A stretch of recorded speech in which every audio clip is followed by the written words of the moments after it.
Rekan-rekan semua, perkenalkan, nama saya, Aidiva. Saya asisten akademik dari Dr. Anggono Raras. Materi pembelajaran ini sudah melalui koreksi tim autor. Jangan lupa subscribe, komen, dan bagikan. Selamat menyaksikan, semoga bermanfaat.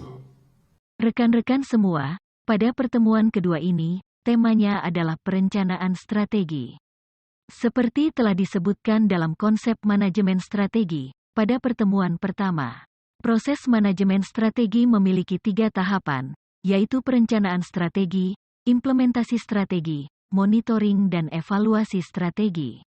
Perencanaan strategi memiliki 6 dimensi, yaitu keterlibatan manajemen puncak, lingkungan internal, lingkungan eksternal, waktu masa depan, multibidang, dan pemberdayaan sumber daya yang dimiliki perusahaan.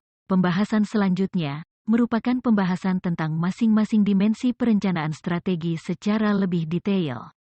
Keterlibatan manajemen puncak sangat dibutuhkan dalam proses perencanaan strategi. Mengingat peran manajemen puncak sangat menentukan terhadap operasional perusahaan dalam pelaksanaan perencanaan dan monitoring dan evaluasi strategi. Bila peran manajemen puncak tidak maksimal, maka perencanaan strategi pun tidak akan sempurna. Dalam suatu organisasi, biasanya diikuti adanya struktur organisasi. Bila dilihat dalam struktur organisasi tersebut, maka wewenang pengambil keputusan tertinggi adalah manajemen puncak. Sehingga dalam perencanaan strategi, perlu adanya keterlibatan unsur manajemen puncak. Rekan-rekan semua, lingkungan internal merupakan kondisi internal perusahaan. Terdapat beberapa hal yang penting pada lingkungan internal, yaitu sumber daya, aset yang terlihat, aset tak terlihat, dan kapabilitas organisasi. Karakteristik sumber daya yang berharga, menambah nilai, langka, sukar ditiru, dan kemampuan dalam memanfaatkan. Sumber daya mempunyai mekanisme isolasi, diantaranya adalah superioritas kompetitif, kelangkaan sumber daya, kemudahan ditiru, kesesuaian, daya tahan, dan dapat digantikan. Kapabilitas menunjukkan kemampuan perusahaan untuk mengintegrasikan sumber daya yang dimilikinya, untuk mencapai tujuan yang diinginkan. Kapabilitas dapat dikombinasikan, untuk menciptakan kompetensi inti. Kompetensi inti, apa yang dilakukan perusahaan, yang bernilai secara strategik. Rekan-rekan semua, lingkungan eksternal perusahaan adalah komposisi berbagai dimensi dalam masyarakat yang mempengaruhi industri dan perusahaan di dalamnya. Pengelompokannya dibagi menjadi beberapa segmen yaitu demografis, ekonomi, politik dan hukum, sosiokultural, teknologi, global, dan lingkungan fisik. Apa yang dapat dilakukan perusahaan, yaitu menganalisis tren pada setiap segmen dan memprediksi efek terhadap aktivitasnya. Lingkungan industri merupakan faktor yang mempengaruhi secara langsung perusahaan dan kompetisi di dalamnya, seperti ancaman dari pendatang baru, kekuatan pemasok, kekuatan pelanggan, ancaman produk pengganti, dan intensitas persaingan antar perusahaan. Bagaimana perusahaan mengumpulkan dan menginterpretasikan informasi tentang kompetitornya disebut kompetitor analisis, yang akan melengkapi pemahaman lingkungan industri secara umum.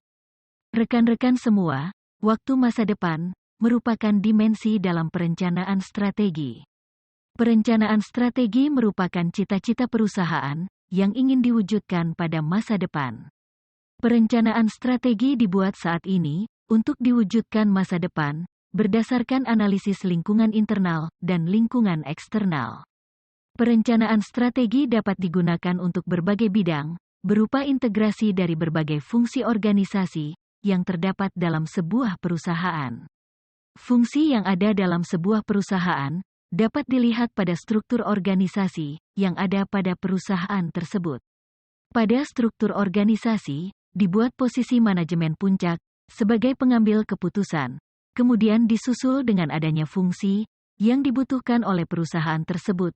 Sebagai contoh, departemen operasional, departemen keuangan, departemen teknik, departemen pemasaran, dan departemen sumber daya manusia, serta biro pengawasan. Rekan-rekan semua, integrasi dari semua fungsi tersebut merupakan bentuk dari multifungsi, yang bisa dilakukan perusahaan dalam mewujudkan cita-cita perusahaan. Perusahaan harus mampu memanfaatkan sumber daya yang dimiliki, baik sumber daya manusia, sumber daya fisik, maupun non-fisik. Sumber daya manusia merupakan kekuatan terpenting dari perusahaan. Pada saat ini banyak tenaga manusia yang dapat digantikan oleh mesin dan robot. Namun mereka tetap saja mesin yang perlu dioperasikan oleh manusia. Teknologi yang dimiliki perusahaan merupakan teknologi yang mendukung proses produksi perusahaan. Teknologi digital menjadi hal yang wajib dimiliki oleh perusahaan pada saat ini.